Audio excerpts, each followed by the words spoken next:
नमस्कार महिला भगिनींनो, फॉर्म भरायला सुरुवात झालेली आहे। OTP वगैरे काही गरज नाही, पोर्टल वरतीच फॉर्म भरायचा आहे। फॉर्म कसा भरायचा शेवटपर्यंत राहा। Form A to Z process सांगणार आहे।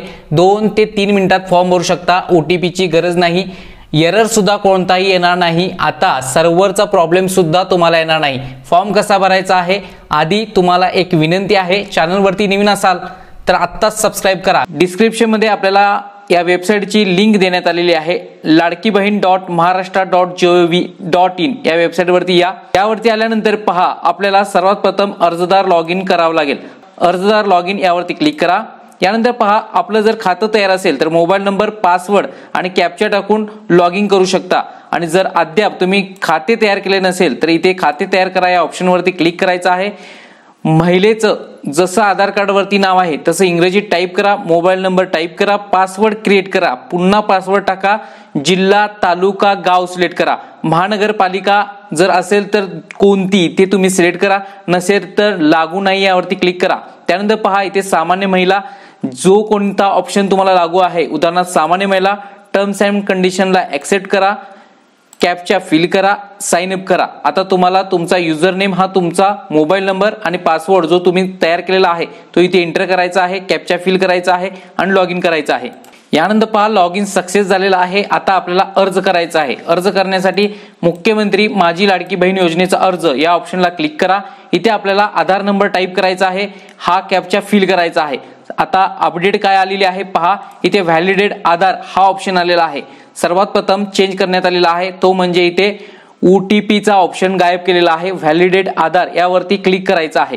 पाहू शकता तुमच्या समोर लाईव्ह लॉग इन झालेला आहे। आता फॉर्म भरता येणार आहे। सर्वात प्रथम पहा, इथे आधार वरची माहिती येत होती ती आता आलेली नाही। तुम्हाला जे काही आधार वरती नाव आहे त्याप्रमाणे तुमचं नाव लिहा महिलेचे इंग्लिश मध्ये। त्यानंतर पहा, वडील आणि पतीचे नाव इथे लिहा। जर 21 वर्षाची मुलगी आहे, लग्न झालं नसेल तर वडिलांचे नाव लिहा। अशा पद्धतीने इथे लिहा महिलेचे लग्नापूर्वीचे नाव। त्यानंतर पहा, वैवाहिक स्थिती, इथून तुम्ही विवाहित, अविवाहित जे काही आहात ते सिलेक्ट करायचं आहे। तुमची जन्मतारीख इथे एंटर करा। त्यानंतर पहा, आपण महाराष्ट्रात जन्माला आला आहात काय, महाराष्ट्रात जन्म झाला असेल तर होय करा, अन्यथा नाही करा। यानंतर पहा, अर्जदाराचा संपूर्ण पत्ता हा आधार कार्ड नुसार एंटर करायचा आहे। पिन कोड, जिल्हा, तालुका, गाव इथून सिलेक्ट करा। इथे पहा, महानगरपालिका सिलेक्ट करायची आहे। लागू असल्यास लागू करा, नसेल तर लागू नाही हा ऑप्शन सिलेक्ट करा। मतदारसंघ सिलेक्ट करायचा आहे तुमचा, तालुक्याचा, तुमचा मोबाईल नंबर एंटर करायचा आहे। शासनाच्या इतर विभागामार्फत राबविण्यात येणाऱ्या आर्थिक योजनेचा लाभ घेत आहात काय, लाभ घेत असाल तर होय करावं लागेल आणि कोणत्या योजनेचा लाभ घेताय ते लिहावं लागेल। दरमहा किती योजनेचा लाभ घेताय ते नोंदवावं लागेल। तर जर 1500 पेक्षा जास्त लाभ घेत असाल तर तुम्ही अपात्र ठरणार आहात। जर तुम्ही लाभ घेत नसाल तर नाही वरती क्लिक करा। अर्जदाराचे बँक खाते असलेल्या बँकेचा तपशील, बँकेचं पूर्ण नाव, खातेदाराचे संपूर्ण नाव इंग्रजीतच टाइप करा, बँक खाते क्रमांक आणि डबल इथे पुन्हा एकदा बँक खाते क्रमांक एंटर करायचा आहे। IFSC कोड, आपले बँक खाते आधारशी जोडले गेलेले आहे का, आधारशी जे बँक खातं आहे तेच तुम्हाला इथे द्यावं लागेल। बँक खाता आधारशी लिंक असेल तर होय वरती क्लिक करा। आता पहा, आपल्याला कागदपत्र अपलोड करायचे आहेत। आता कागदपत्रामध्ये पुन्हा एकदा चेंजेस, आधार कार्ड समोरील बाजू, आधार कार्ड मागील बाजू असे 2 ऑप्शन आहेत, म्हणजे वेबसाईटमध्ये चेंज करण्यात आलेले आहेत। त्यानंतर अधिवास प्रमाणपत्र, यामध्ये जन्म प्रमाणपत्र, शाळा सोडल्याचा दाखला किंवा 15 वर्षापूर्वीचे रेशन कार्ड किंवा मतदान ओळखपत्र यापैकी एक इथे अपलोड करायचं आहे। तुमच्याकडे केशरी किंवा पिवळे रेशन कार्ड आहे काय असल्यास होय वरती क्लिक करायचं आहे आणि इथे होय वरती क्लिक केल्यानंतर रेशन कार्डची पहिली बाजू, रेशन कार्डची दुसरी बाजू इथे अपलोड करावी लागेल आणि नाही वरती क्लिक केल्यानंतर तुम्हाला उत्पन्न प्रमाणपत्र अपलोड करावं लागेल। आता ही बाब महत्त्वाची झालेली आहे।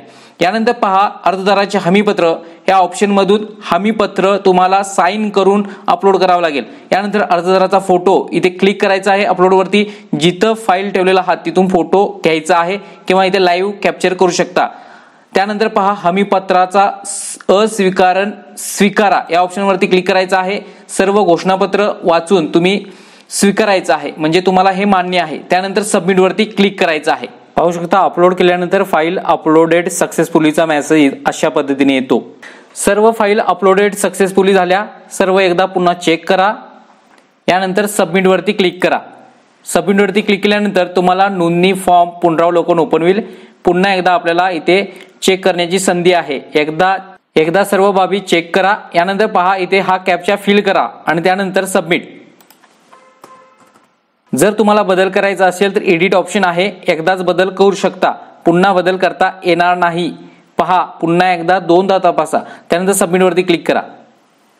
यानंतर ऍप्लिकेशन सबमिटेडचा मेसेज आलेला आहे. आता काय करावं लागेल, तुम्हाला इथे ऑप्शन देण्यात आलेला आहे यापूर्वी केलेले अर्ज, यावरती क्लिक करा. तुम्ही यापूर्वी किती अर्ज भरलेला आहात एका लॉग इन थ्रू, ती सर्व डिटेल्स यावरती येणार आहे.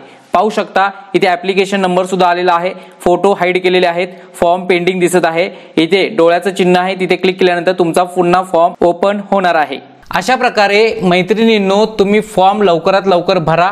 एका लॉग इन वरती तुम्ही किती फॉर्म भरू शकता. OTPची झंझट गेलेली आहे. चला तर लवकरात लवकर सर्व महिला भगिनींनी फॉर्म भरायचे आहे. सोबत डिस्क्रिप्शन मध्ये व्हॉट्सअप चॅनल आहे, ते जॉईन करा, कारण तिथे सर्वात प्रथम तुम्हाला अपडेट भेटणार आहे.